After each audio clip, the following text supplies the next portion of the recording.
Hello, everyone, and welcome. We're really excited that you're joining us here for this special panel discussion about the Clarkson Open Source Institute, but actually also joining us for a meeting of the Clarkson Open Source Institute. We regularly meet Wednesday evenings. Oftentimes we've met Wednesdays at 7, but we've moved it to 6 this semester because there's a bunch of evening classes with COVID. They've spread it out over more of a, classes are into the evening, and that was just a time that worked out a little better for everyone. I think we have a bunch of alums that are joining us as well as current students.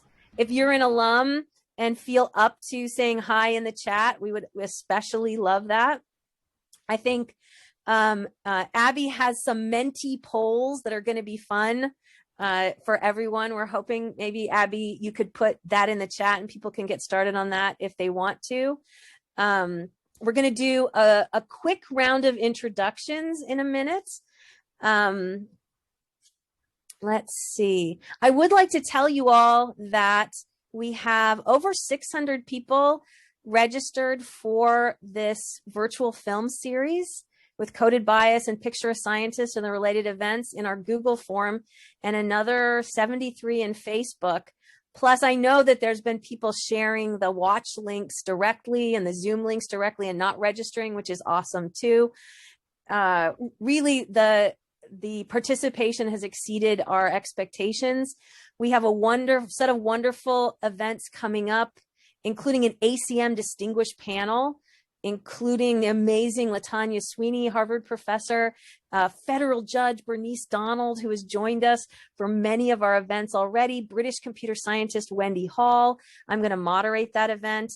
And an event that's really near and dear to my heart this Sunday, we're going to be talking about the change I want for my daughter, inspired by the opening scene of Picture a Scientist. It's going to be 3 mother-daughter pairs plus some amazing mentees, colleagues. I'm just super excited about that conversation. It is Women's History Month, which is partly what we're celebrating in this virtual film series. So you might have noticed that we're featuring the women of the Clarkson Open Source Institute in this particular event. I'd also really like to give a shout out to Dwight Toonstra, who is my fellow co-founder of the Clarkson Open Source Institute. Dwight is joining us from Mexico. Yes, Dwight? You may be muted. The most spoken sentence of the entire year.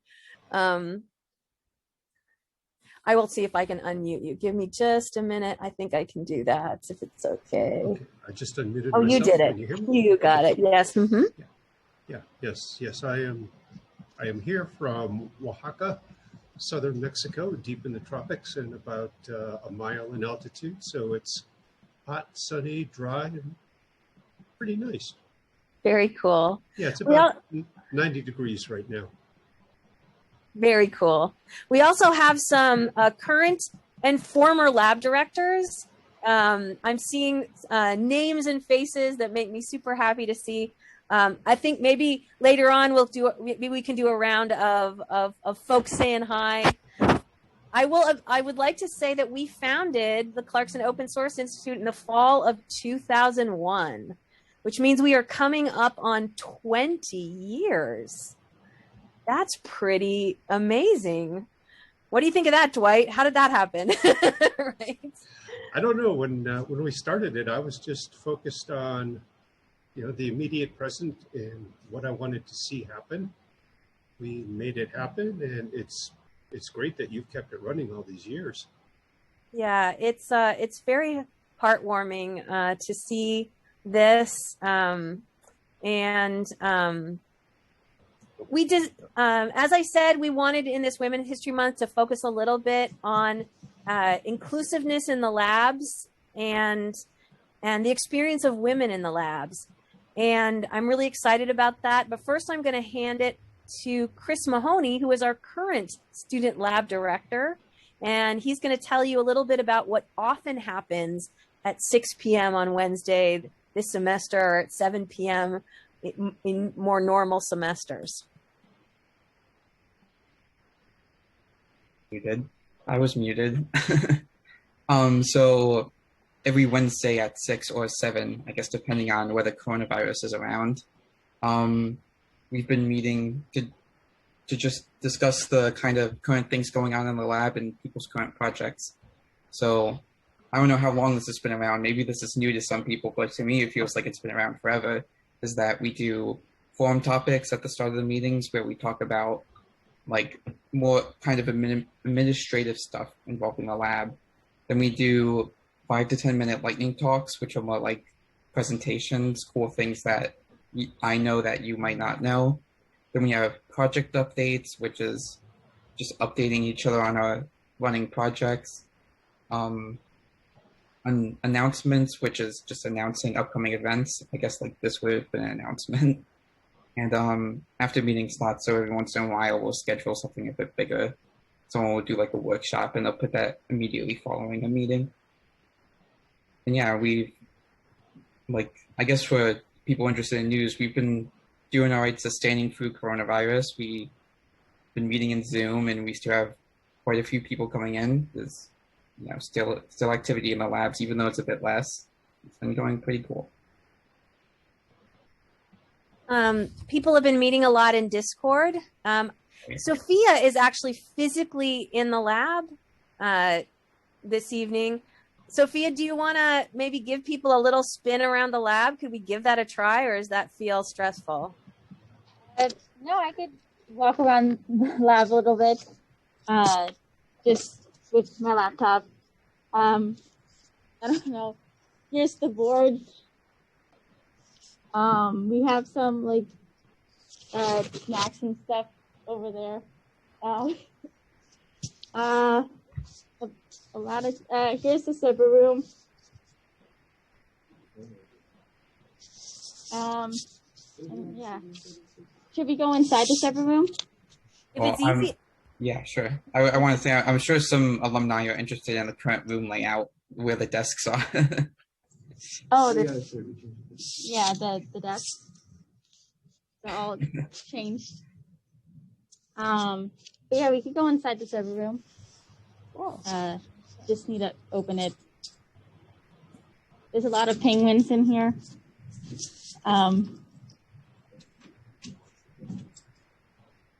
Yeah, it's getting open.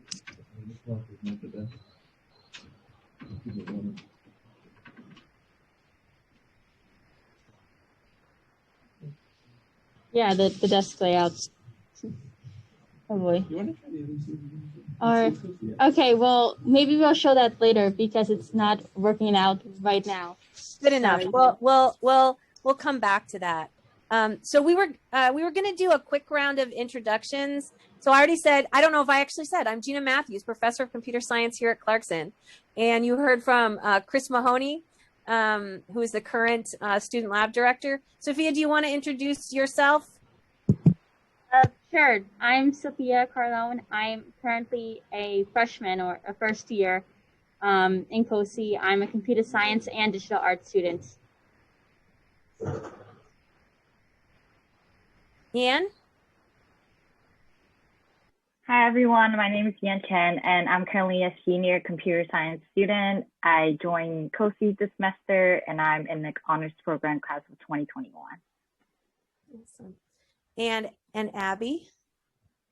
Hi, I'm Abby. I'm a Clarkson alum, class of 2019. I've been a lab member since fall of 2015, and I was the first and only female lab director. Awesome. So I think next up Ian, were you going to talk a little bit about the project that you're working on and your experience in the lab so far? Yeah, sure. So I kind of joined the COSI meeting, like orientation, when I was a freshman. And obviously people are talking about really fantastic project they are working on. And I just have no clue what they are talking about, especially when they are like throwing terms that just sounds fancy and I don't know anything about. I feel really like uncomfortable there, I would say, because after I attend the first meeting, I just stopped going. And it's not that they didn't create like a comfortable environment for me. It's just me at that time feeling I don't know much about like my field, like I also decided to be a computer science the day before class start, if you're wondering. And so because of my honors thesis, I actually reached out to Gina. I went to one of the group meeting one time, like seeing all the members and knowing what kind of projects Gina and like all the teammates are working about. And I'm like really interested about the topics. So after I went to the first meeting, I decided to join Gina's team for my honors thesis. And Gina and I talk about like what my thesis could be, just because I am a native speaker of Chinese, and we are computing gender bias in machine learning algorithms across human languages. And so we wonder if, you know, the same kind of gender bias that exists in English will also be existing in other languages like Chinese or Spanish. And so we kind of just expand the project more and more. And right now, I think there's some problem with Chinese like results. So currently I'm trying to like changing the data set and trying to produce like better results for the project. But I feel really comfortable after, you know, working with teammates and knowing what's going on in the lab. So right now it's my last semester at Clarkson, and I finally decided to join COSI, which is really cool. And I think it's not like too late, but definitely it's like a huge change like of me, like how I feel about COSI. And I'm actually really grateful to join the team and learn a lot more that was like outside of my classes. Very cool. Thanks, Ian. And Sophia, were you going to go next and talk a little bit about your project? Yeah, so I am like a first year, but I did reach out to Gina, and I was like, she told me about this project called Where Have You Been All My Life, where basically the project would be to find the metadata of locations and times in social media or on your phone and pull it all together and kind of make a map of your life, in which you can compare with someone else and say, where have you been all my life? Here's the answer. So I started that this semester, and it's been pretty great. I would love to share a video that earlier lab folks did, kind of illustrating this project. This is a project that's been near and dear to my heart for many years, and I've tried to talk people into it in various forms, and we've realized it in different forms. Check this YouTube video out. I think it's really fun, and I'm really delighted that Sophia is excited about this project. I think she and I both like the fact that it's kind of sweet. Where have you been all my life? But it's also kind of creepy that you can go back and find like, okay, where were we the closest on the planet, you know, at the same time in the past? It implies a level of surveillance and the ability to look back in the past that is a little creepy. And we decided that we're going to try to do like major update releases of our project on Valentine's Day every day, because Valentine's Day is also sweet, but it's also a little creepy. So stay tuned for that. I'm super excited about that plan. Okay, Abby, are you next?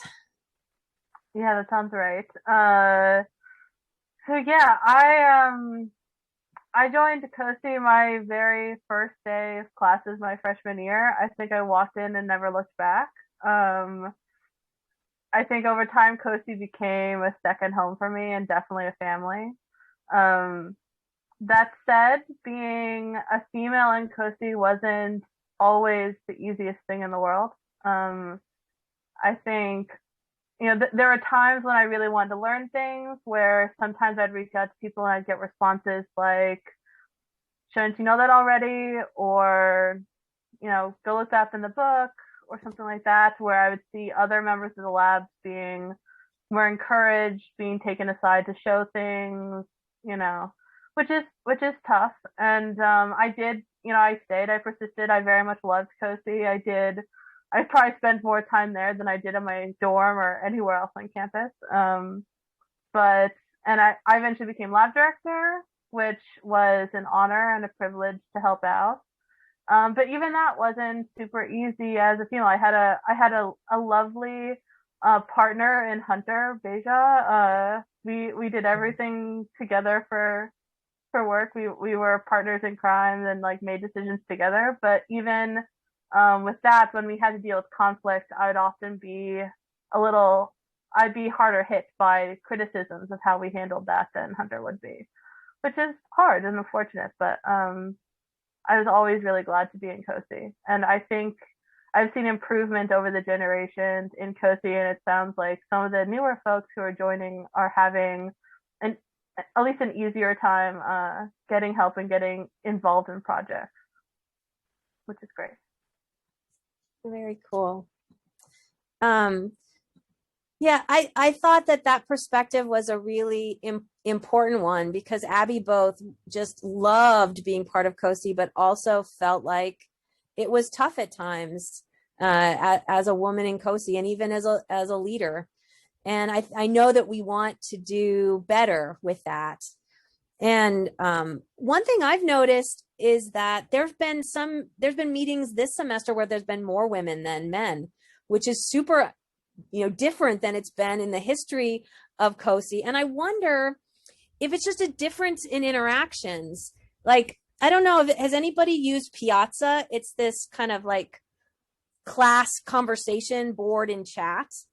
And the people who founded Piazza said that they founded, their idea for it was to enable people who were quieter in class to really show what they knew. And they specifically said that they have experienced that helping women, who are excellent, to show what they can do.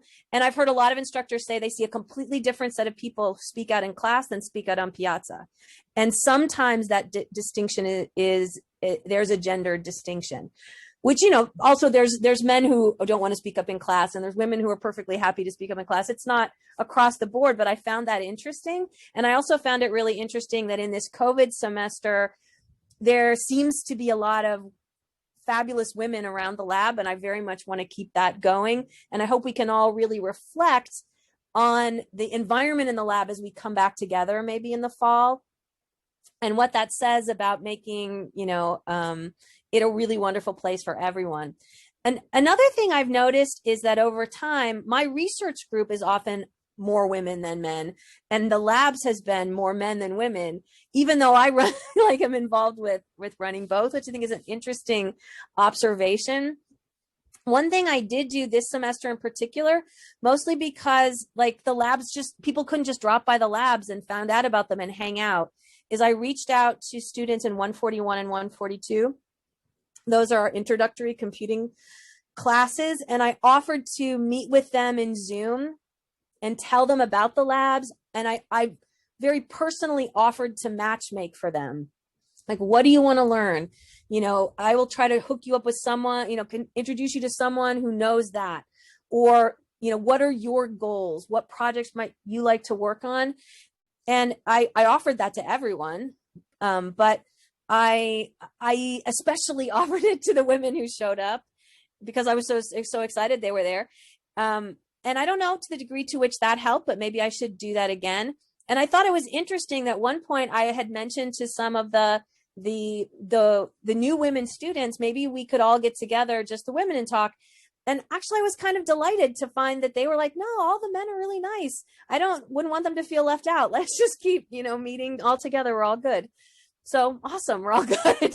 So it's really interesting to see some of the different dynamics. And I don't know if that's the COVID semester, or it could just be this generation of students.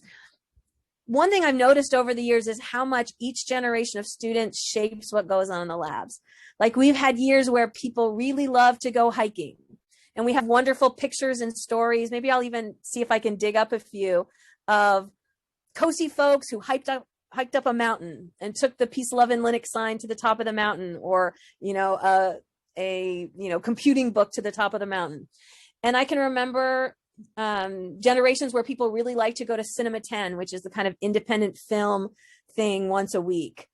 And at that time, for a while, we had Masterpiece Theater, where we would do, we're going to show you a masterpiece of code, of open source codes. We would get a classic piece of code and show people about it.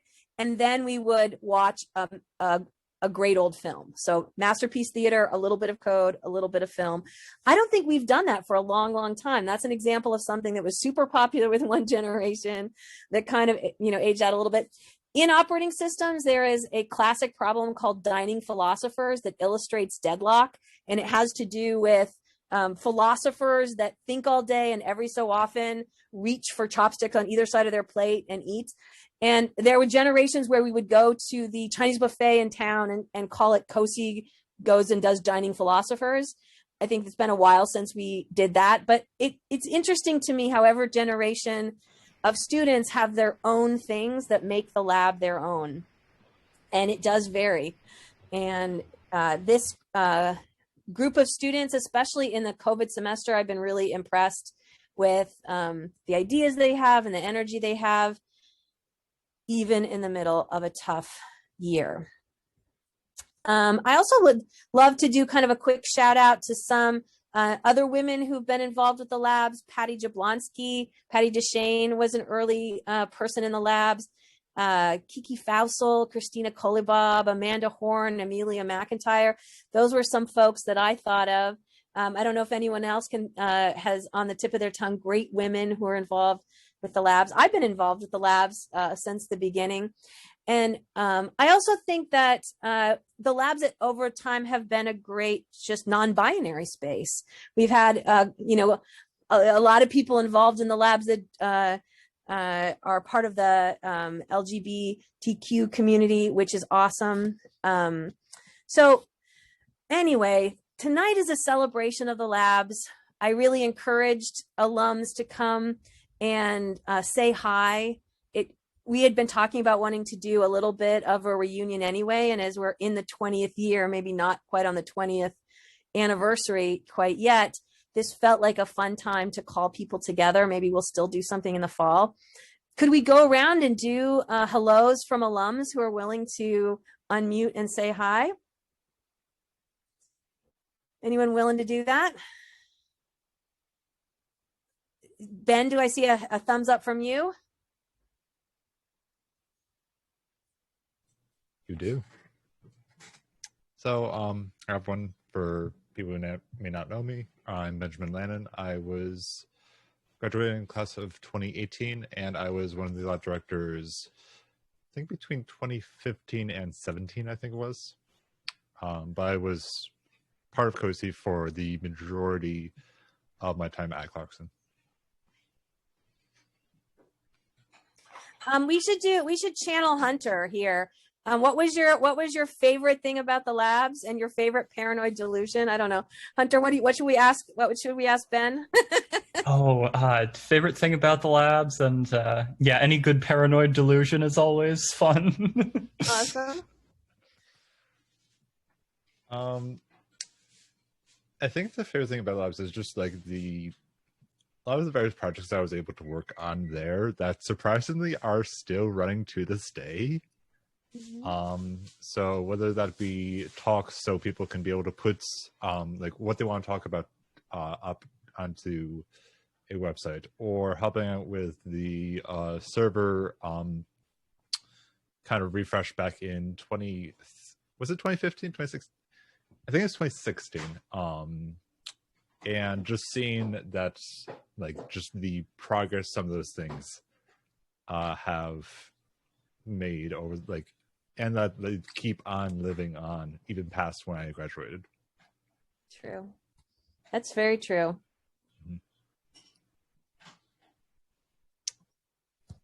Mm-hmm. Who wants to go next? Just unmute and say me. I guess I can. So, hello, I'm Hunter. I was lab director at the same time as Abby. Graduated in 2020, back in May, so graduated for some definition. I now am down here in Maryland. I work for Johns Hopkins Applied Physics Labs, and I'm confirmably a rocket scientist. I actually got that job because of an old Clarkson alumni who wandered into COSI one day when I just happened to be sitting in there. so that was fun. Okay, what were my own questions? Best thing in COSI? I think definitely the people.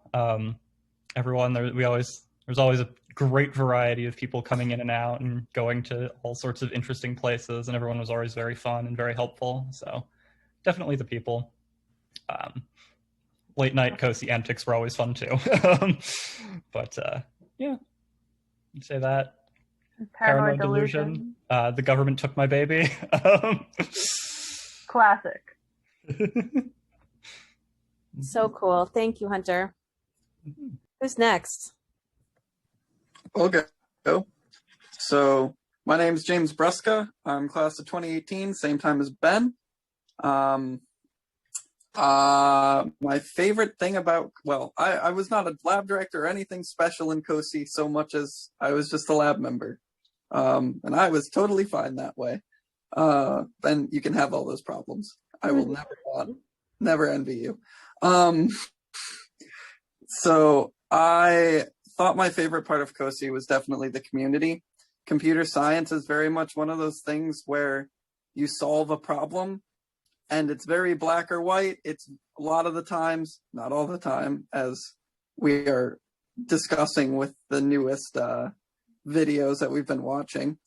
But there's a lot of, personal work, and as satisfying and fulfilling as that is, having a community around you that you can turn to at literally any time of day. Yes. Or night is truly something that I enjoyed and thoroughly miss now. It's just really nice to have that, and definitely my favorite. My paranoid delusion will be that I accidentally, or a group I'm a part of accidentally takes down the internet for my local town or something of the sort. I don't want it again. So, paranoid delusion. Very cool. Thanks, James. So good to see you. When Abby went out to Wisconsin, I remember there's the house called the James, and we were like, "Where's James?" Yeah, I could have lived in the James. I remember that now. Okay, who's next? I can be. Awesome. I'm Joshua Coppola. I will be graduating class of 2022. I transferred out of Clarkson spring of 2018, so I was around for everyone else that just talked. My favorite part about COSI was going to be very similar to everyone else so far, just the community and the people, and just having someone or many people to turn to if I ever had an issue or just had some strange thought about CS that I wasn't sure was plausible or not. The number of the amount of knowledge I learned in that year I was there, and the just sheer camaraderie of everyone, and just willing to help out no matter what came up in terms of, do I have a CS project that's weird? Am I trying to chase down some strange OS? Although that was less what I was doing, but it was just a great community that I could always turn to and always rely on. Not sure I have any paranoid delusions. Maybe that says something. Maybe I haven't realized they're paranoid. You're healthier than all of us, potentially. Maybe not. We'll see. The fact that I'm not graduating right now probably says otherwise. Awesome. Thanks for that, Josh. Who else? I just want to chime in that you can also have pronoia delusions, in which instead of things coming to get you, things are coming to make things better. That would be nice. So we could alter that question. Dwight did a fun thing before he left for Mexico. Dwight, do you want to tell that story of your book collection? And or yeah. I'll tell it if you don't know what I'm talking about.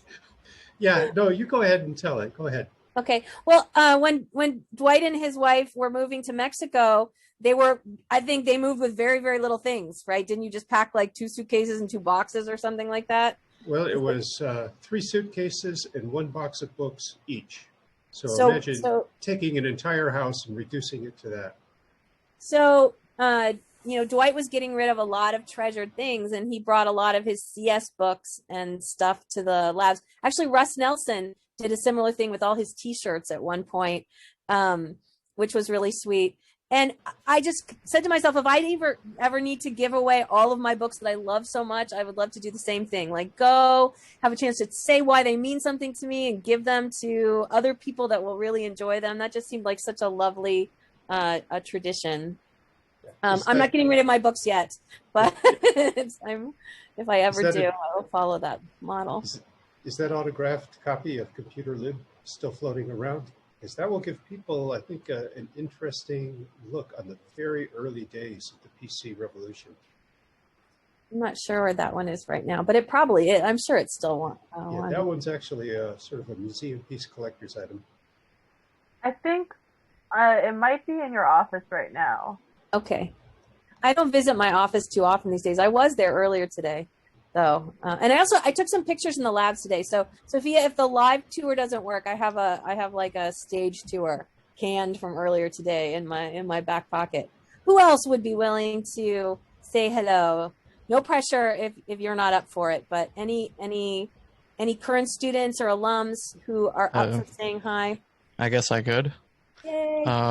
Hi, I'm Jacob. I was in the class of 2020, so I just graduated last semester. I was a CS and digital arts double major, and yeah, COSI was a big help for me in that I feel like I probably would have failed out of school if I didn't join COSI, just because like the environment of being around a ton of people who are passionate about like what you're studying, and it helps you also become like super passionate about that sort of thing. So I felt like that was an immense like help to me. So for sure. Very cool. And yes, I can second all the COSI middle of the night hijinks that would often happen. There'd be people and definitely at any time of the day for sure. So yeah, that was a lot of fun. Just the community and camaraderie, as everybody else pointed out, was definitely a big thing for me. There's a sky bridge not very far from the labs. There were quite a few like rolling chair down the ramp videos. I remember one time people stretched a monitor cable from our lab through like 3 different buildings all the way to the science center. That was my freshman year. That was probably the first thing I did in COSI. I think the first time I ever heard of COSI was I'm pretty sure I was like studying for CS 141 or something in the student center, and then like I was just doing, or I wasn't even studying, I was just like doing homework or something, and then all I see are these people like running down the hallway like with like a bunch of chairs like connected with cables or something, and I was like, who are these people? And then I like later on when our friend Pan like introduced me to the lab, I like realized it was them. It was just kind of a funny thing that I remember. Very cool. To add to that a little bit, it got all the way to the student center, and also Tony Collins came by, talked to us about it, and approved of it. We played Oregon Trail on that monitor over the phone. Someone was at the keyboard back in COSI, and I was on the phone in the student center on the monitor. Yeah, I'm pretty sure I still have a video of the walk between the two. I think I took a video the whole way. Hunter, what did you get Siri to do? One of the last semesters. What is it like? We had this. I think we do pretty good performance art. So just like if you watch that video of Where Have You Been All My Life is a really great performance art. Hunter did this awesome like IoT is really not necessary performance art where it was like. It was something about the IP phone and Siri and like, also a mule and like a lima bean or something connected together that did. Why don't you tell that story? I volunteer you. I voluntold you. Yeah. So, God, I think that was the fall of 2019, I want to say. Chris and I both got really into Siri Shortcuts for a little while, which is like this almost Scratch-like programming environment for Siri. It's very strange, but kind of fun. And we did a number of kind of interesting things along with the rest of the lab. But there was one time where we had like a little Raspberry Pi and a tiny little servo motor like attached to the light switch on the wall, just on the internet, because why not? And so people are doing various things with like turning on and off the lights that way, and I can get Siri to turn on and off the lights. I also had I think I call it Start Server Room Emergency, where one of our servers had like a beeper speaker on it, and I would get Siri to, just from like a Siri shortcut, I would have Siri like SSH into that, play different tones on the beeper speaker, so it sounded like a UPS dying, basically. I think I fooled Cameron and TJ with that one day, but yeah. Fun. So yeah, another part of this project, man, I wish I could get back around to it, but I'm like 95% certain that Siri Shortcuts is Turing complete when, like, I think Apple doesn't intend for it to be. So, like, you can, I mean, yeah, you can just do whatever. Hunter and I, we figured out how to do like arbitrary loops, conditional loops, I should say, by like recursively calling a shortcut and then having it call back into the original shortcut.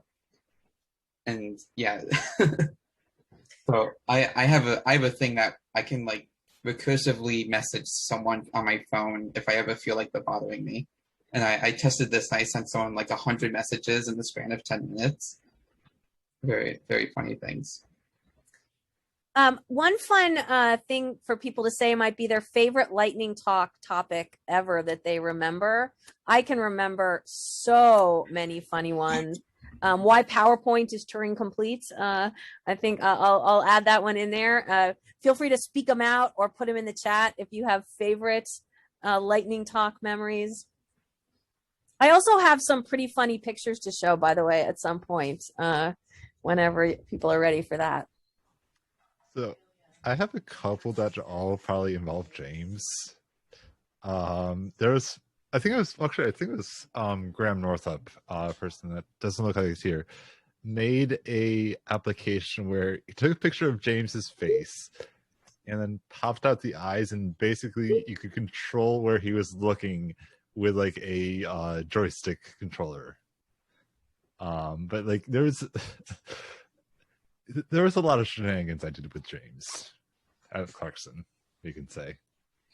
You guys, you got a book printed, didn't you? With like the two of you on the cover. I'm pretty sure there's a copy of it in the labs. Yeah, I think there is. Signed copy in the labs. I wonder actually if that ended up in anywhere in my photos today. Let me check that out. While you guys are talking about favorite lightning talks, I will double check if that happened to make it into my photo. If you need a picture of the cover, I have one conveniently handy. Oh, show. I made a Yeah. Tinder at one point, and that was my front profile pic. I might Also, let me give you a screen share. Right here. Oh, Ben has it. I have a book right here. Oh, Are we gonna okay, tell the story nice. of how that book came into existence? Okay, so what's the title? What is it? Just Bros. Just Bros. And show us the cover a little closer. Yeah, let's see if we can do it. So it's a picture of me and James. So there was, I think that one year, there was just a lot of people that were interested in, what's the term for it? Markup chains? Markup chains, where basically you write programs that try to figure out what comes next in like a natural language. So I'm like writing a sentence and it has to like it based on like probability to figure out like what should it put next. And I think just one day we decided, what if we just make a book? Like just put it was a time. It was a good time. We fed it like a bunch of really cheesy romance novels, like Harlequin romances, and like I think 50 Shades of Grey made it in there, and had it crank out an entire book based off of that. We just picked two common names and replaced James and Ben with it. Speaking of books, I would love to put a serious book in the mix, and that is the book Running Zen. Was written by me and I think 7 students. I'd have to count again, but it was a bunch of people who were grad students and undergrads. And not only the first generation of students that helped write that book, but even the second generation of students after that learned those things got to like go to Usenix conferences and teach, you know, Zen fundamentals to professionals who would pay thousands of dollars to come listen to us do Zen workshops for a day. Not that, you know, it wasn't a money-making thing for us, but, you know, just, you know, that kind of thing on someone's resume is pretty darn cool. And one of the we also have had a lot of success with contest wins, we should say. Like early in the labs, we won this big IBM Linux challenge competition, and I forget the exact stats, maybe someone else will remember, but it was something like, you know, 1,700 entries worldwide, 10 winners overall, four of them in North America, and 3 of those 4 from Clarkson. And that was partly out of the first time I ever taught a 600 level OS class at Clarkson, and also like everyone taking that 600 level class was part of the labs. So it was kind of a little bit of everything, and a really great, you know, celebration. And after that, we also won the VMware Appliance Challenge and the Unisys Tux Master. Like that IBM Linux Challenge, we got like a $600,000 mainframe, which we used for a while and then sold. And that paid for lots of other generations of equipment, you know, the proceeds of that. And then similarly for the Unisys Tux Master, we got a big, you know, Unisys machine, which again, we used for a while. And then it also funded generations of hardware after that. Another thing that's really heartwarming to me is the Clarkson Mirror, which the hardware for Mirror was given by alums. Anyone here contribute to Mirror? I'm pretty sure the answer is yes. And that's just super heartwarming to me. And anyone remember some Mirror stats? We just had some big, what was the big stat that was earlier this year? 5 petabytes. 5 terabytes, what? Something like that, what? 5 petabytes. Ah, yes, much bigger. That was the wrong units for sure. We actually are 600 terabytes away from 7.5. So almost, I'm betting probably next year we'll hit 10. Like very cool. At this rate, we're probably gonna be hitting 10 next year. Very cool. I think it's going a bit faster. Like the rate that, I feel like between when I joined to the time we got to 5 petabytes, it's been way longer than from 5 petabytes to now we're almost at 77.5 petabytes. Makes me wonder if there's an uptick since everyone's working from home, so they all have to download things to their own machines. I see some more former lab directors have joined. Any other former lab directors willing to unmute and say hi? If you don't want to, it's okay. Or anyone, all current students, former students want to unmute and say hi? Hello. I've decided to drop in here. Hey, Jonathan. Jonathan's a current student. Yay. Steve Ivanchik. Hello. How are you? So good to see you.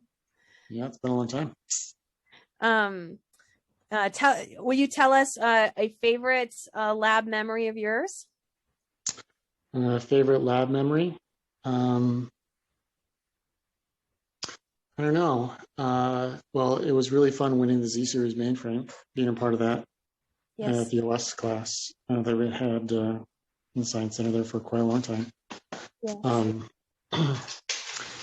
Getting Mirror up and running for the very first time in the lab, that was a lot of fun. A lot of late nights spent building Mirror, or initially taking that over from OIT. That was quite the experience. And then there was the student whose father worked for Winchester Data Systems who got us those hard drives. That was quite the learning experience there.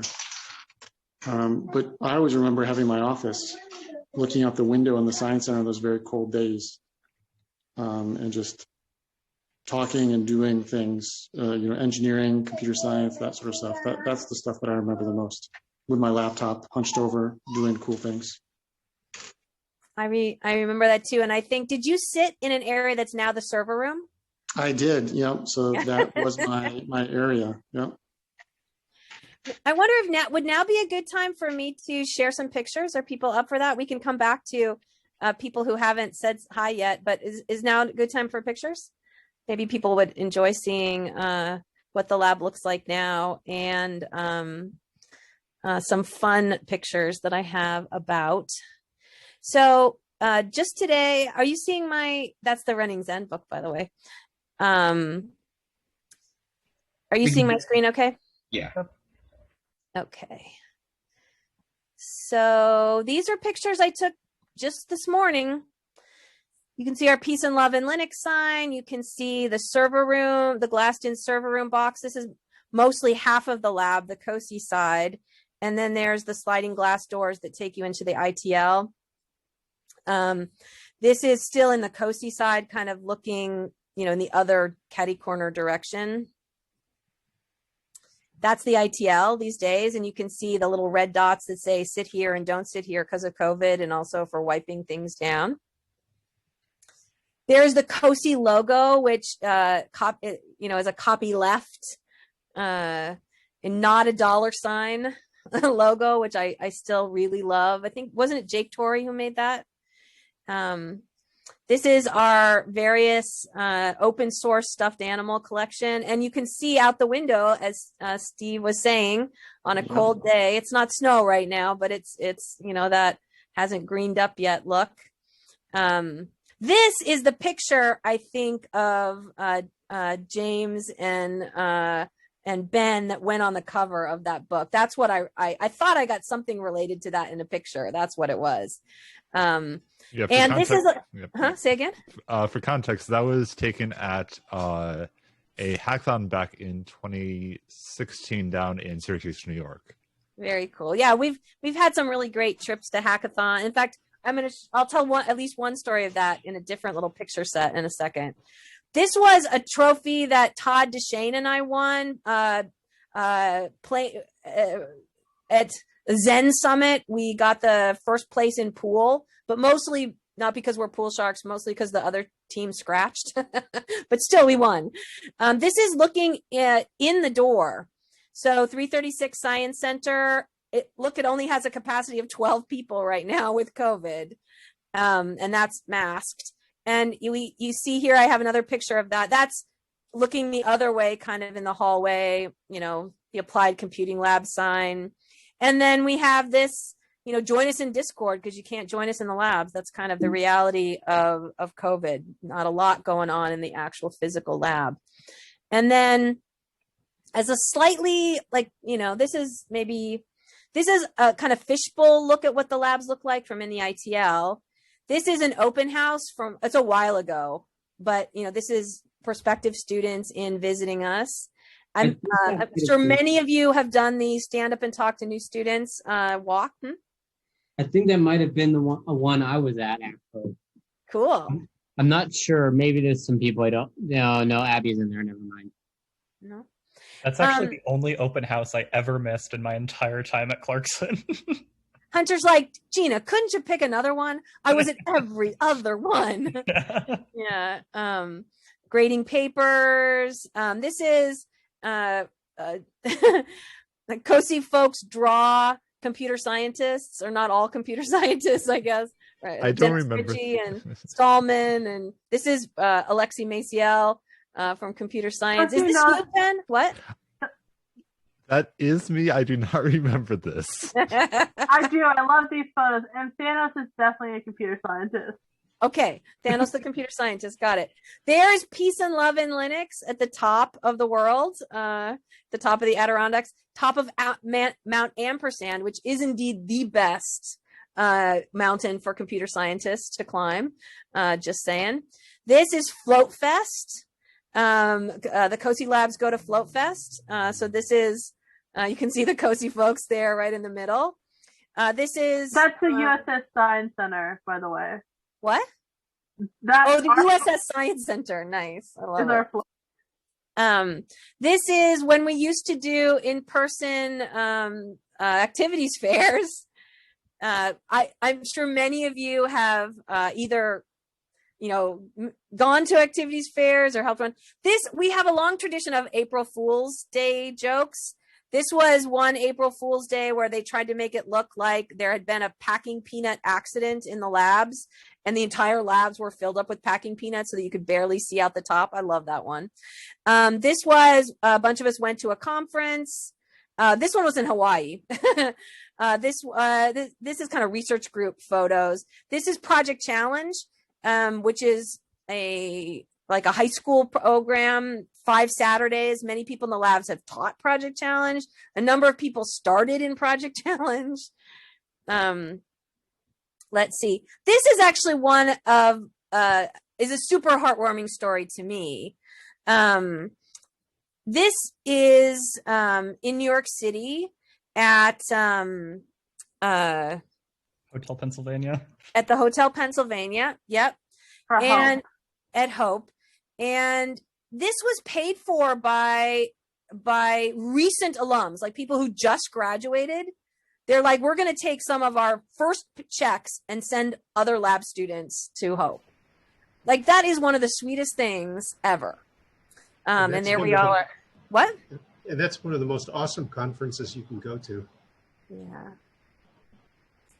And, you know, they all packed into a few hotel rooms, and it just was super fun. We have a tradition of taking like last day of the semester pictures with everyone, with just the people who are graduating.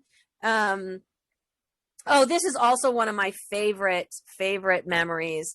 I have a tendency, as you can see, to wear my hair on top of my head. I don't even put anything in it. I just put it on top of my head and tie it like this. And I also tend to wear black a lot. A black jacket, a black skirt. And so students organized a We Will Dress Up Like Gina Day.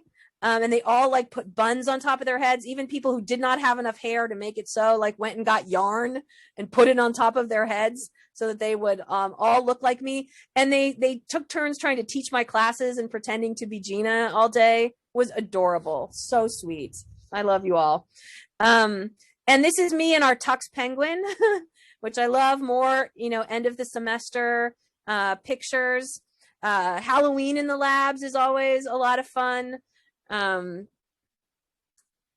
This is Jake Tori, who was a Clarkson alum and was a DARPA program director, which is a really big deal. And he came back to give a talk in the Science Center. This was more of that that April Fool's Day freak unpacking incident. COSI closed, ITL open. So that was the packing peanuts. 1 year, like where there's a glass wall, they got brick wallpaper and pretended to like brick up the wall again, which is super adorable.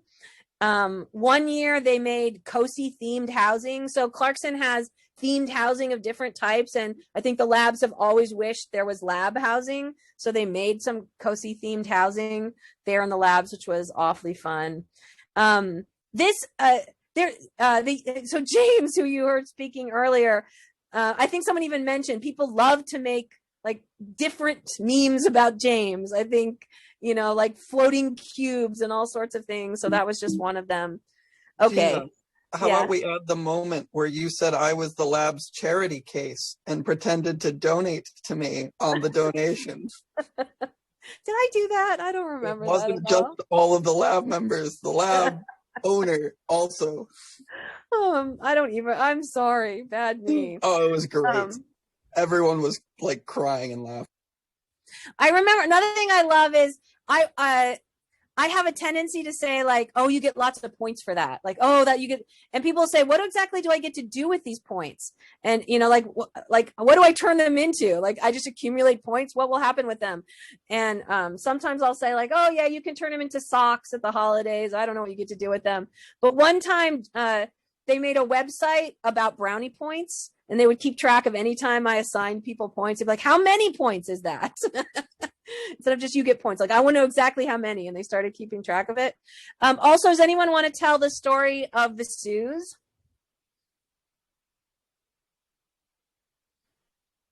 So we get like sodas in the lab, and you can buy what? The official currency of the lab. Because we have our own, you know, we need our own currency. Which the only physical representation of it is a hard drive platter.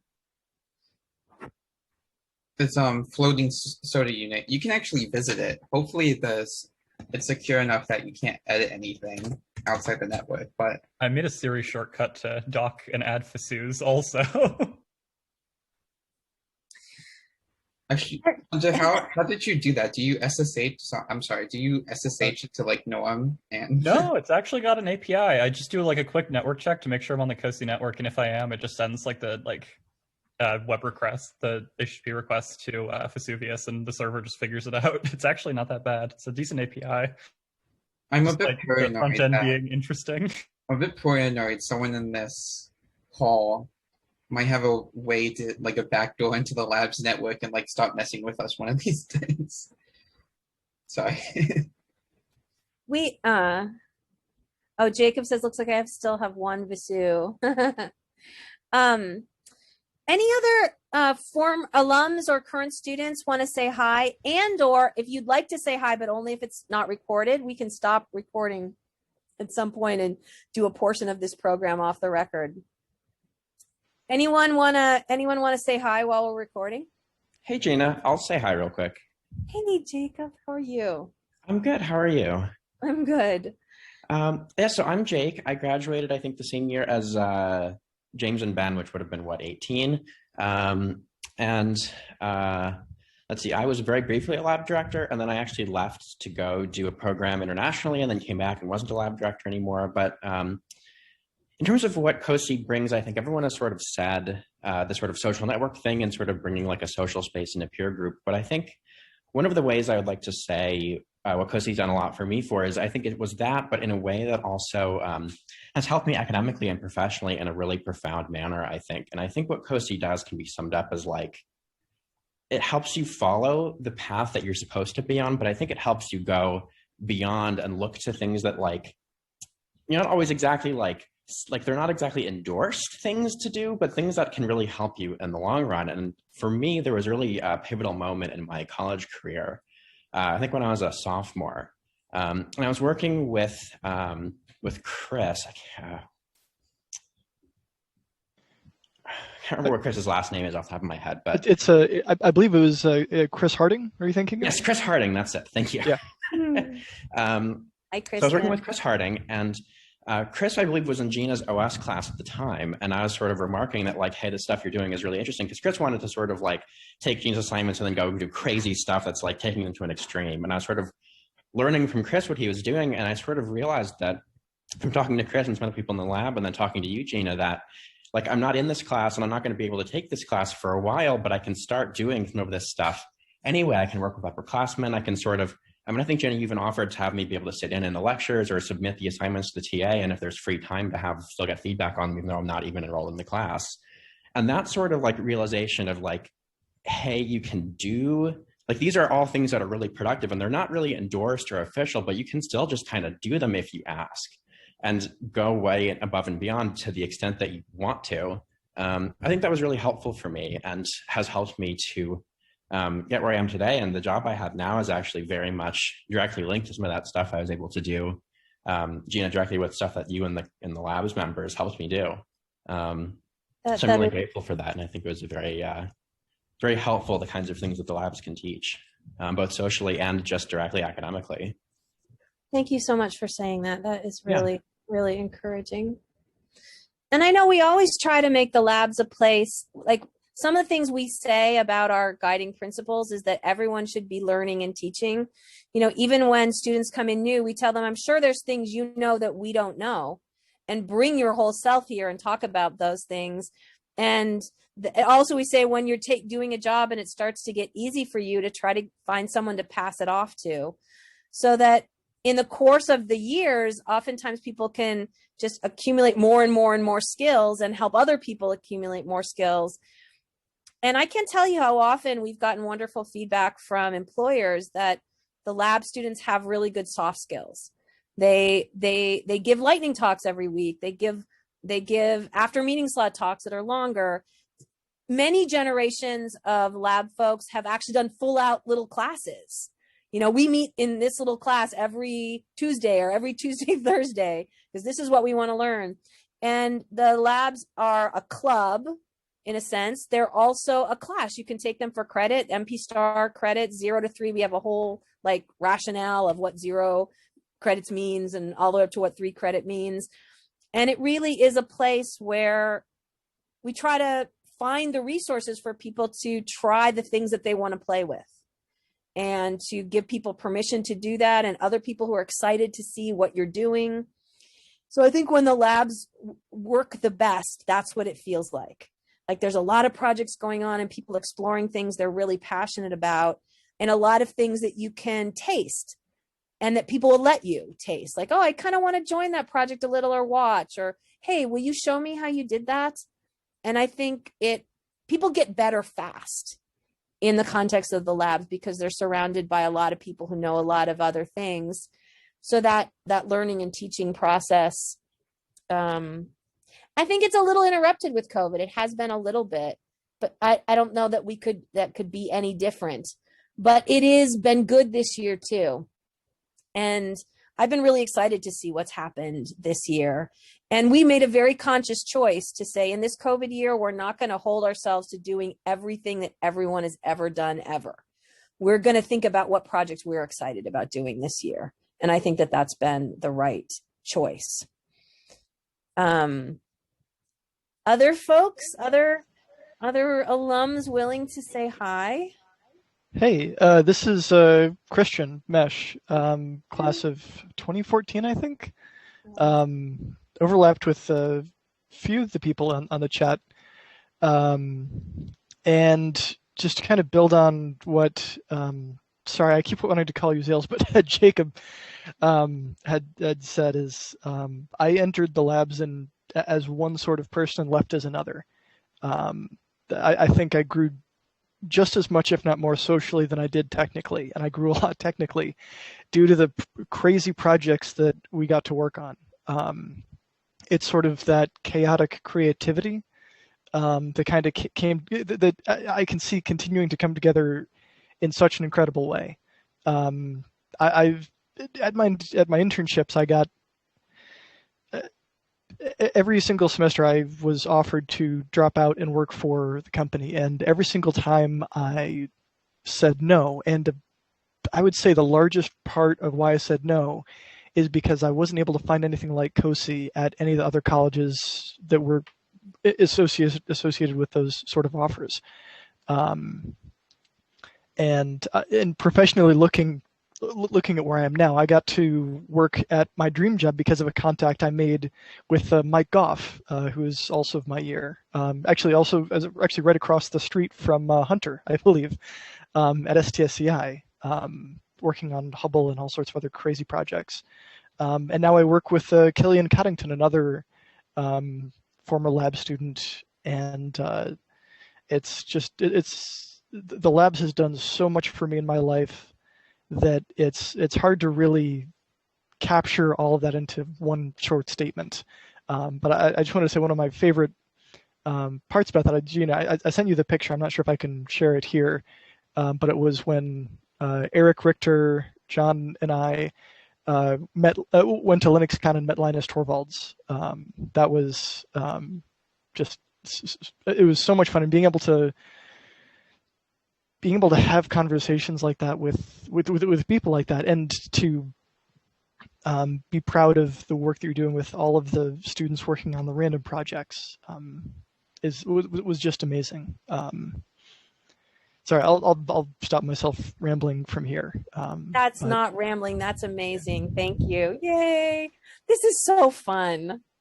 I'm so excited to see all of you here and to hear such nice things about you being happy in your jobs and feeling like the labs helped you get there. And that means a lot to me. It's hard to believe we're coming up on 20 years of the labs. It really is hard to believe. Yeah, who knew it would come so far, Gina? I would not, and it's like walking is controlled falling. There's definitely been many years. I'm much more philosophical about it now, but in the early years, many times I'd be like, oh, when these students leave, how will we keep going? Like, I don't know. And then a new generation would come and they would be just as amazing, and they would pick up and do, amazing things, and every generation's been different. And now I think I don't worry about it as much. Even in COVID, I think I've been pretty philosophical about it. I've just been like, Well, we're going to focus on doing what we're excited about. And, you know, I'm super excited about this Coded Bias Picture a Scientist series that's happening. There's a lot of lab folks that have been involved. Obviously, this panel is part of it. And, you know, there's been a really nice integration with research projects this semester. And it's different, you know, meeting in Discord, constantly meeting in Zoom. It's not the same, but it's been good. I saw a yo in the chat from Mark. Yes. You don't have to unmute and say anything, but I'll say hi. I'm so glad to see your name there. Well, he says no mic. Yeah, all good. Yay. We'd love to see you too. Any other current students or alums wanna say hi? No pressure to do so if you prefer not, but I just want to give everyone a chance to who wants to. I might jump back in again. I really want to say my favorite part of the lab. Even though I already talked at the beginning, I just want. Please do, yeah, no, please. What really drew me to the lab was. When was it? It was like an accepted students day. I was attending, like going to Clarkson to like, oh, this is where my future is going to be, I guess. And oh man, I actually think I can't remember who was there. I know for a fact Graham was there, and I have a feeling TJ was also there. But I like after the acceptance students day, sat down at lunch with like so many COSI people. And then they invited me back to the lab to just like show off the cool projects that you guys have done. And like just seeing like, because in high school I've been trying to like program and like learn stuff, and like the CS class like did not go very far in school, and just seeing like, oh, these people are actually doing like CS things, like side projects. And that was just really cool. The ability just to like, oh, I want to do this. Here's a place where there's actually resources to do it. And also just like how cool it was, like the Itl Chorus. Oh yeah, we should tell the story of the Itl Chorus. Who wants to tell that one? Jacob remembers that. Yeah, I think actually thinking about Koopa was there too.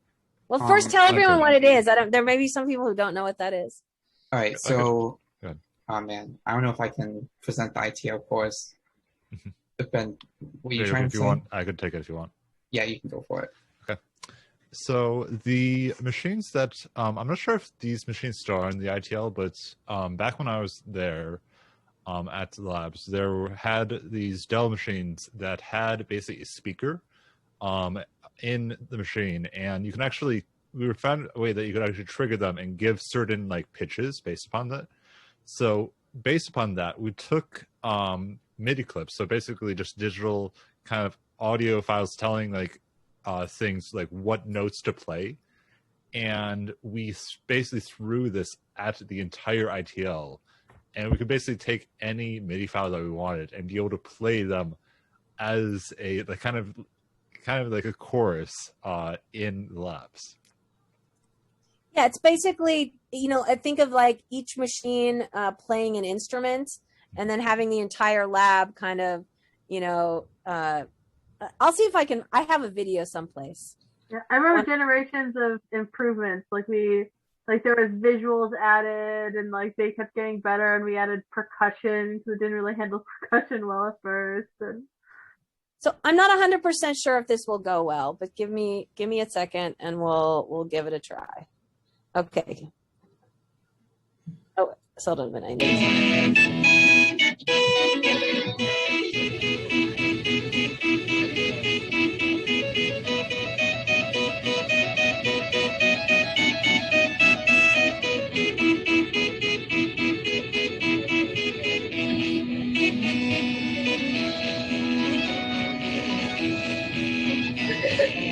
Okay, did that give you, were you able to see enough to get the idea? Yeah, okay, cool.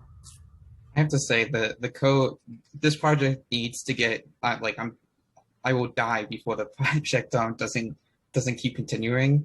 We're gonna get new ITL machines soon. But I have to say that the code is very opaque to me. You know what? I think Graham is probably the running expert on it, so we'll just have to drag him into helping us update the script. Was Graham the start of the Itl Chorus, or did it start with someone earlier and pass to Graham? Ben, do you remember the origin? I can't remember. I think he was involved early on, but I'm not sure if he started it per se. Okay. I'm pretty sure it was Brad. He's been around for a long time now. Because he's a grad, he was an undergrad and then he was a grad student. Yeah. So that's something that's been really fun to see over the years, is projects that started with one person but really have been passed on and gotten better and better over time. That's super fun. I think oh man, I have a feeling it might need it. It might benefit from being rewritten. That's one thing I think might happen as a result of COVID, is there may be a little bit of a break in some of the passing of knowledge from one generation to another on some fronts. I really so, alums who love projects, if after COVID, there's folks who want to learn them and there's no one around anymore who knows, if you're willing to, connect and show what you might be able to help us reconnect those threads in a way that will keep them going. But it just didn't feel like the right thing to do, to try to force people into like being a lifeboat to carry stuff across COVID when they're already stressed with so many other things. So cool. Okay, anyone else, current students or alums willing to say hi? It's been really great to hear everyone who has. I did say hello. Please. But I'm Jonathan. I think I've met a handful of the alums before. Though those of you in the soup might know me as Zing Zing Jr. And I'm actually right now, I'm like, holy crap, I don't think I've contributed to the labs nearly enough. There's been a lot of stuff I've wanted to happen, but COVID has just ended up, like right as I was moving into my second semester, I got COVIDed on. And it's really, I think it's kind of been a barrier for me personally, though. But I'm actually was like, holy crap, I need to do some stuff. So right now, I'm working on my lightning talk for next week that I hopefully actually finish. And I really think that I really want to do more with the labs, and so I hopefully going forward I can make up the lost time a little bit. Thank you, Jonathan. Yeah, if I'm not going to interrupt someone else, I really feel like COVID has stolen maybe a semester or two just from the progress of the lab. It is really sad to hear, but I do have hope. I think the choice of making a separate Discord server for the lab, which I know was I guess uncomfortable for some people in the chat, but there's an official Discord server for just current students, has actually helped us weather the storm a bit, and it's a bit more opening to new people. At least this is my impression. The people in the official Discord server that don't really, in both servers that don't really talk in the unofficial one, and I think that has helped. And it's also been I think recognizing that things are tough, and if you really want to do something, I want to, people should be able to do it, but not doing things for a little while isn't the end of the world. We'll come back. It'll be fun again. Coronavirus will be vaccinated or something like that. And it'll be all right. Yeah, there's so many people who've lost their high school, their senior year, or their, they're I don't know, major milestones. It just, so many lives lost, period. And so many life events muted, and so many things. But I think it's spring, cases are down, vaccinations are rolling out. I think we're trying to be hopeful, and I think there is a lot to be hopeful about. I would like to say that I think by far the CS Labs has been my favorite thing at Clarkson. I don't know. In open house, I will usually tell the spiel about how I have been at really big schools, where there's even more research and stuff going on. But many times it doesn't have I haven't seen any place else that has the flavor of these labs. I think, one, there's a lot of respect between students and faculty in the labs. There's, the kind of ownership that students have of the labs. Like, I'm just going to hang out there all the time. This is my home. This is where, I go to. This is my community. And I will regularly say that if I look in many places around me, I am disappointed by people. But generally, the people in the labs exceed my expectations. And that is a rare thing. I can't tell you how often I've been like, wow, that is an impressive project. I cannot believe you pulled that together. And also just the fun, playful, mischievous kind of, I don't know. I thank you all for making the labs my favorite part of Clarkson. Another cool thing is, the person who's the head of OIT at Clarkson now, he was involved with the labs way back, Josh Fisk. I don't think he was like someone who hung out in the labs all the time, but he was definitely involved with the labs when he was a student. So it's really cool to see lab folks coming into really their, leadership positions in their careers. And I guess that's what happens in 20 years, right? I'm super proud of so many things about what we have produced together. And I do think that a lot of it is learning how to work together. I can't tell you how many times we've really had to dig in and resolve conflicts in a really respectful consensus kind of way. And sometimes that's been tough, but I think that is some of the best things to learn, and to do it when you're in school and have a chance to practice giving criticism that focuses on the work and not the person.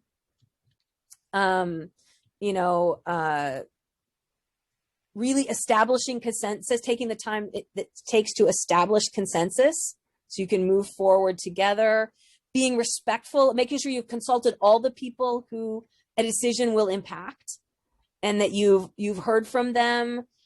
So many things that we have had to practice and work on to keep the labs healthy. And sometimes it hasn't been easy, but I think that the process of that has taught everyone a lot. I don't know. Anyone else want to say hi or have a favorite? Did anyone not get to answer the question, your favorite part of the labs or your favorite paranoid delusion? I have a thought to share, Gina. Please.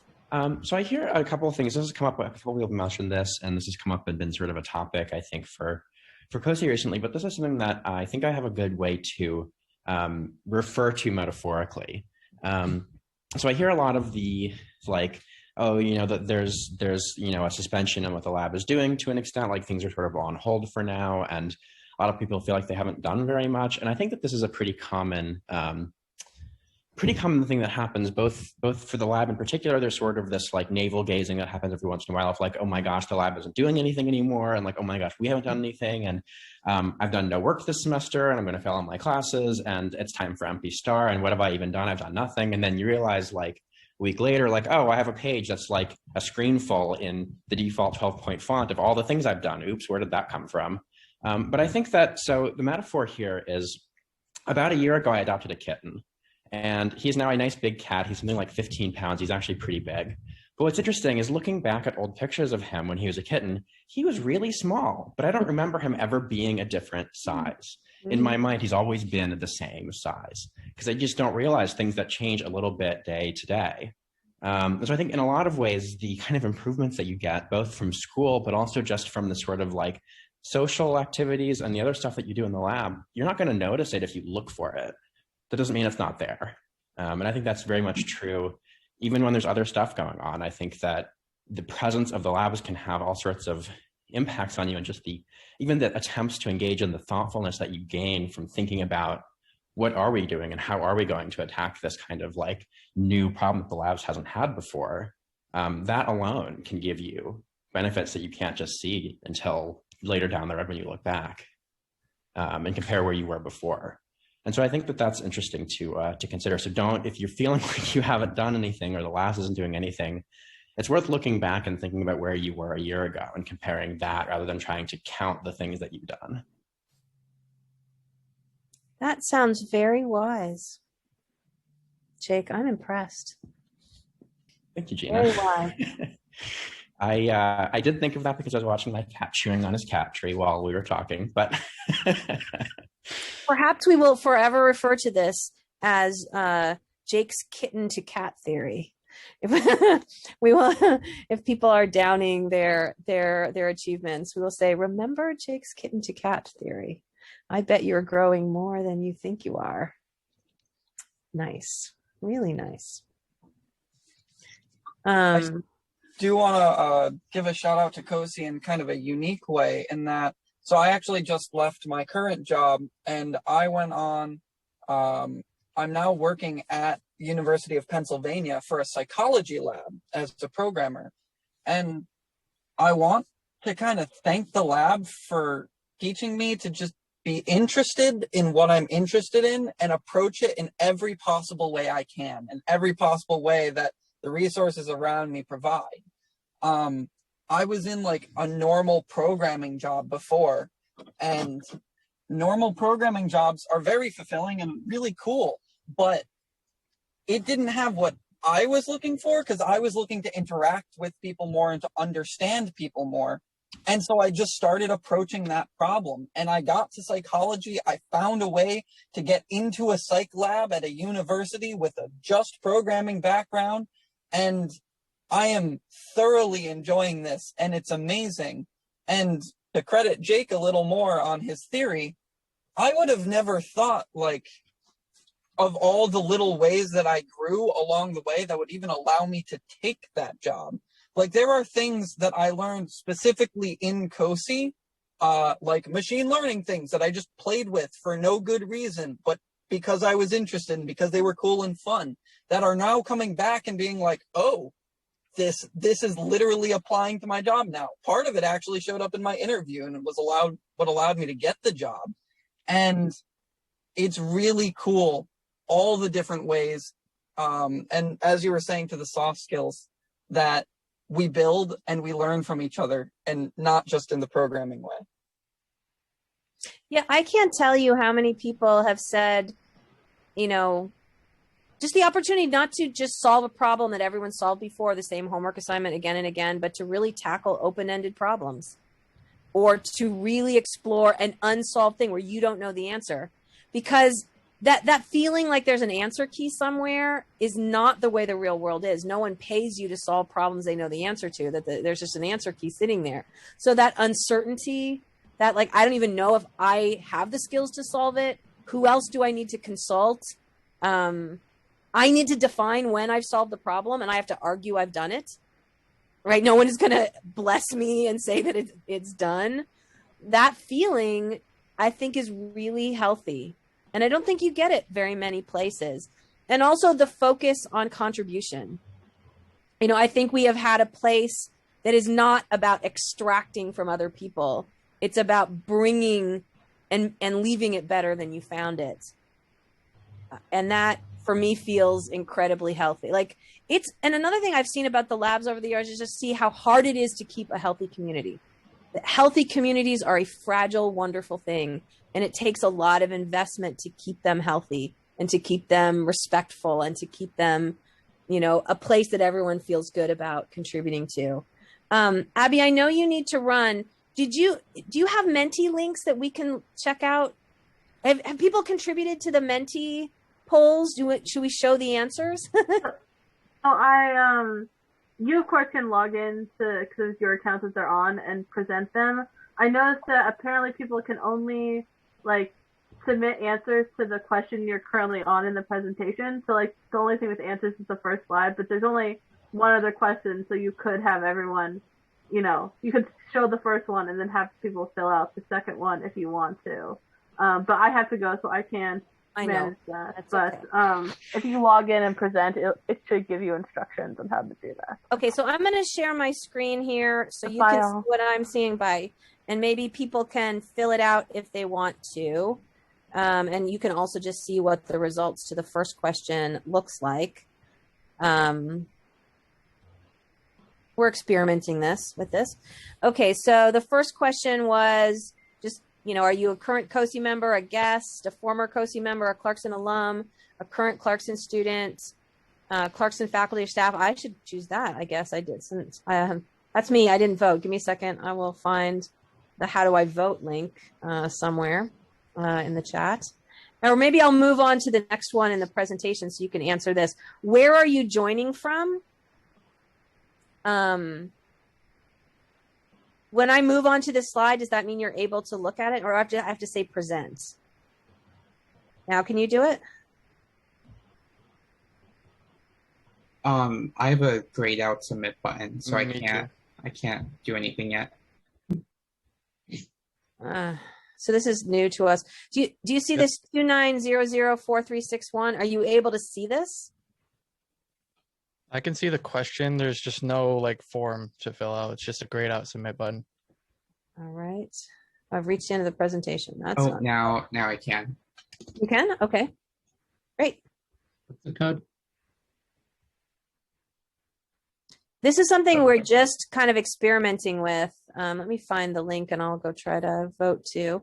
And if we figure out afterwards, we can send it or you can vote after and we'll post the. Can anyone reach omenti.com and use the code 2904361? I'm going to stop sharing just a second. Easier. I guess I don't know. As lab director, I feel the need to just talk. Do alumni have questions that maybe I could help answer for them or anyone else? I feel like great idea. Yeah, let me be of service. Anybody have questions? I think most people here know how to find me in Discord if they ever want anything. But, we could put contact information in the. I know there's some people who are interested in setting up a alumni extended community thing, and I could help bridge that if we want to pick up those conversations again. Just putting it out there. Yeah, just let me know if anyone needs. Also, I'm curious, how was this do people have an appetite for a reunion in the fall of some kind, maybe in Zoom, a little more organized than this? Sure, Gina. I think that'd be great. And I know a bunch of other Clarkson alums from the lab who would probably participate in that. I know I haven't been back since I left, so that's a long time ago. It'd be really nice for some of the earliest folks like you, Stephen, and Dwight, and people who are around to give talks about what your careers have been like. I don't know how you all feel about this. Can you see where are you joining from? That's kind of fun. We've got VMware, Syracuse, New York, Almost Canada, Maryland, Massachusetts, Cox Automotive, Clarkson University, Clarkson, Mexico. That's Dwight. Yay. Potsdam, Osaka, Johns Hopkins. By the way, I so love that Hunter is an actual rocket scientist. I love to brag about it. It's really I know, cool. that just makes me so happy. It's really not as interesting as it sounds, but it sounds damn it is, cool. It is. It is. Okay, so we got at least some answer. We were playing around with our Menti experience. Not sure that we mastered it, but it's fun. Okay, so I guess, we'd planned an hour and a half, and we're here at the hour and a half mark. This was really meaningful for me. It was meaningful to start out thinking about inclusivity and women in the labs. That felt really meaningful to me in this Women's History Month. And it is incredibly meaningful to me to have all of the alums. It's so nice to see all your faces from so many places and hear the sweet things that you're saying about the labs and what they've meant to you. This is just so lovely. For those of you who are guests, thank you for coming and maybe putting up with all of our reminiscing. If we can do anything to help you grow a lab environment in where you are, we have a whole set of guiding principles, and we'd be happy to chat about how we got started and what has been essential. I'll say that when I first started at Clarkson, I came from UC Berkeley. I'd been part of the Network of Workstations project, which was 3 faculty and 20 graduate students, and it was systems work in the large. And then my husband grew up in Messina, New York. We made the decision to come to this area, and that's a very different model from UC Berkeley to Clarkson. And how do you do operating systems work when you're the only one doing systems? And so I felt like in the early years of being at Clarkson, even more than doing work in operating systems, I was doing work in how to make systems at a small school possible. And for me, a huge part of that was open source, building on stuff that exists, not reinventing everything. You can't make the entire operating system. You have to make very key things. And a huge part of that was the labs, of having a learning and teaching model, having kind of a pipeline where people would start as freshmen and learn, so that when they were seniors or grad students, they really could contribute to publishable things. And but really along the way, it became a lot more than that. It came to be just a family, a set of people who I care deeply about, who have regularly exceeded my expectations, who regularly just made me very, very proud. And I thank you all for the opportunity to visit some of those stories and remind ourselves of the really lovely community we've all built.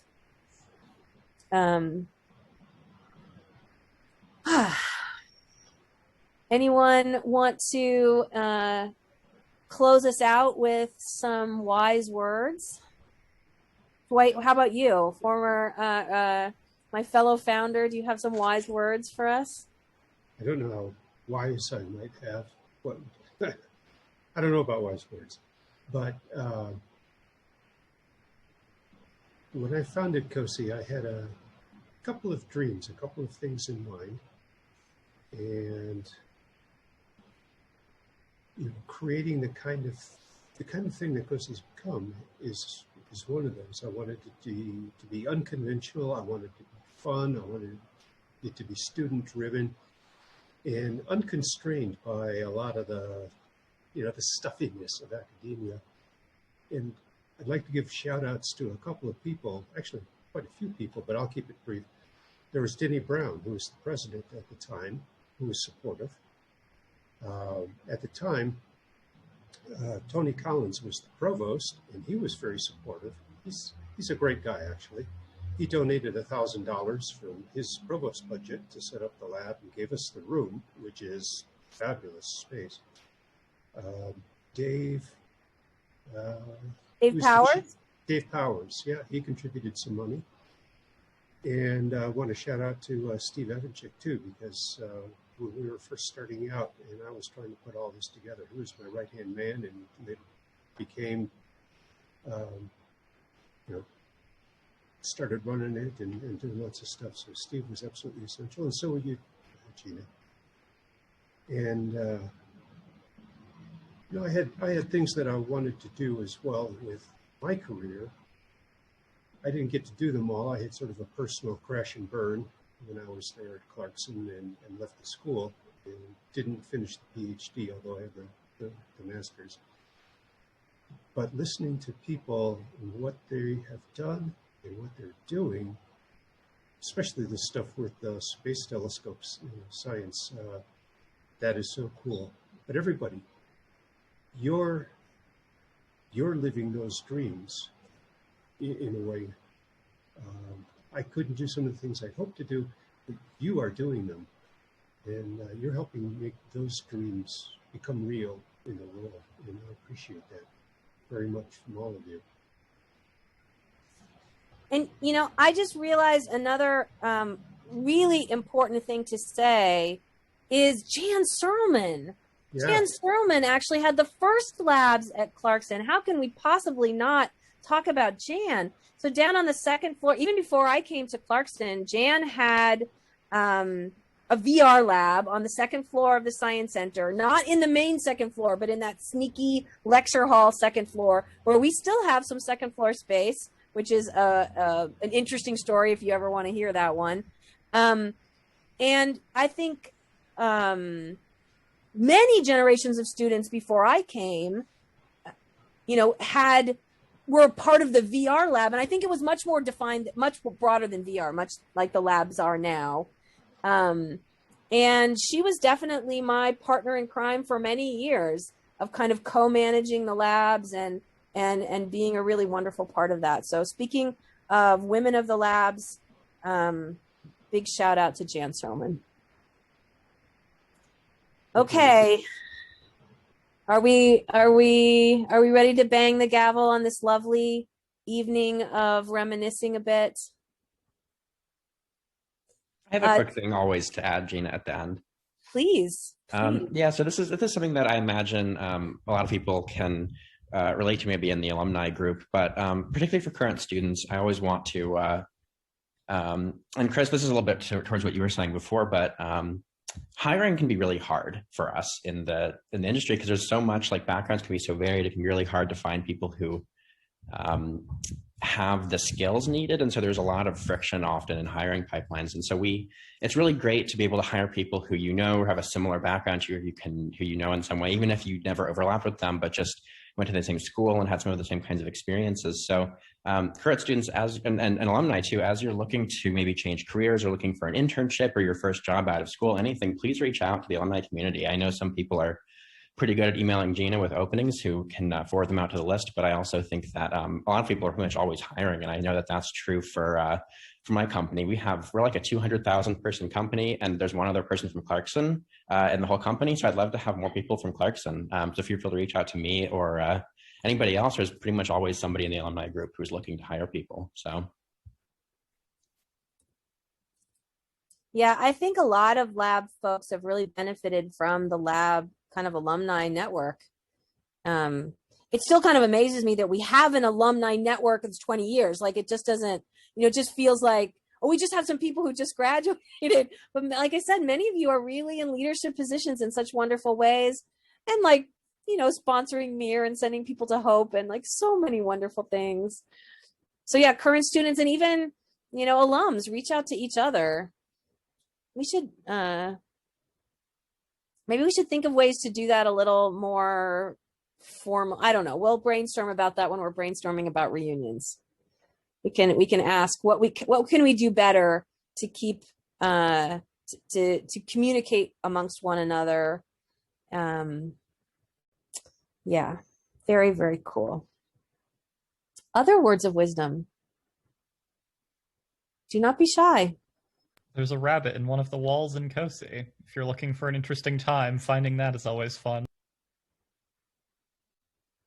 I don't think there are any, well, maybe this isn't true for TJ, but I don't think I have no idea what the heck you guys have put in the ceiling or in the walls or anywhere.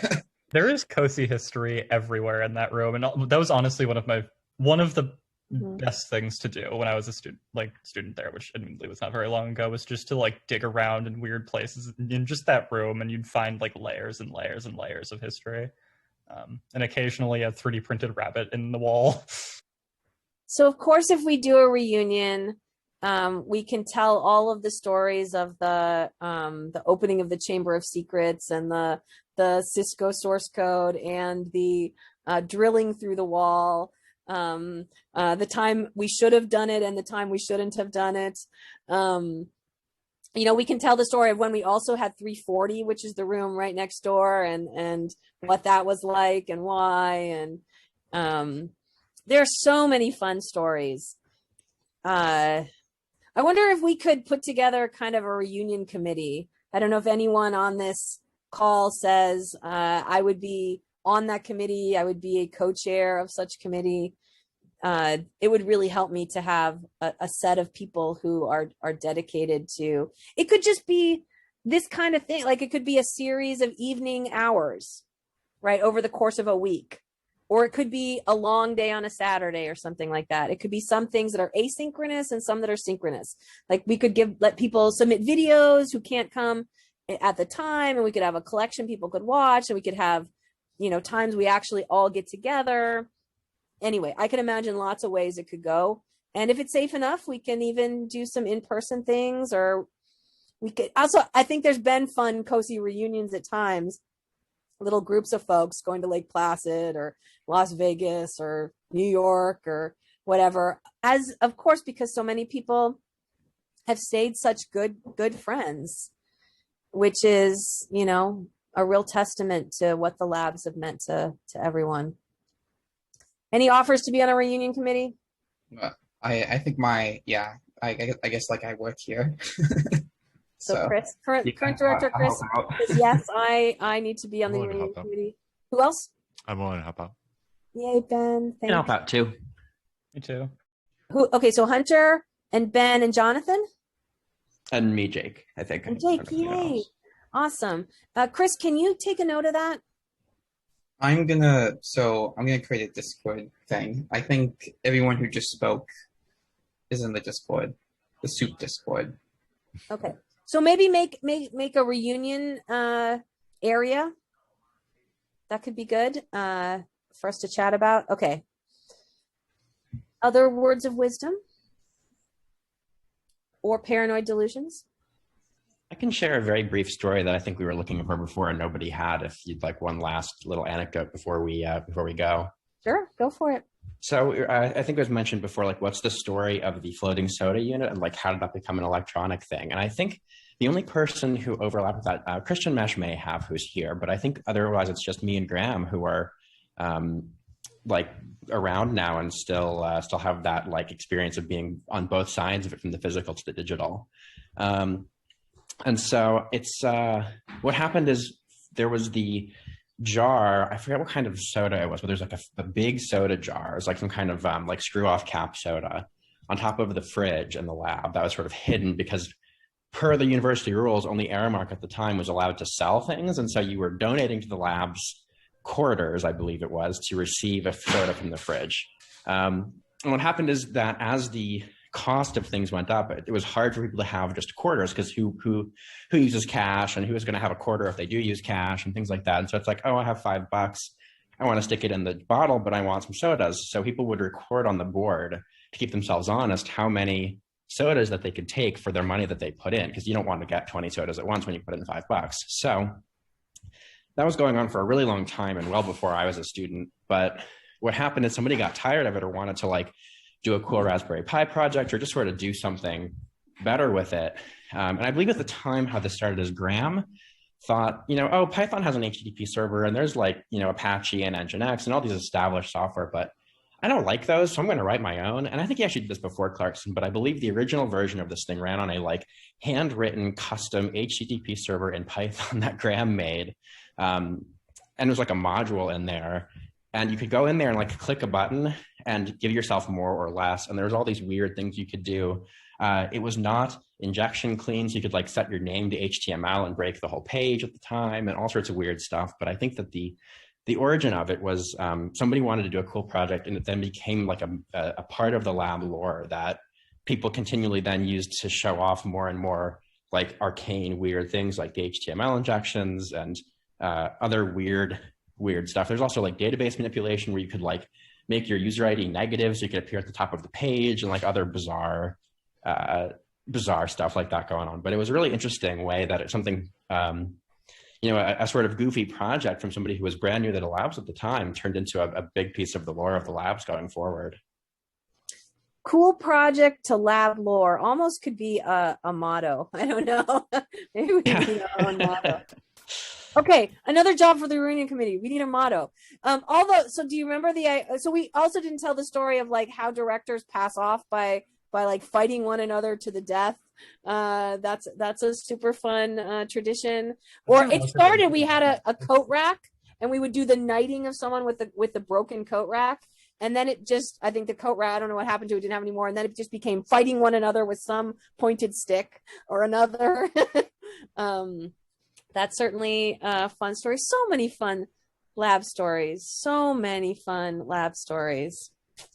Yeah.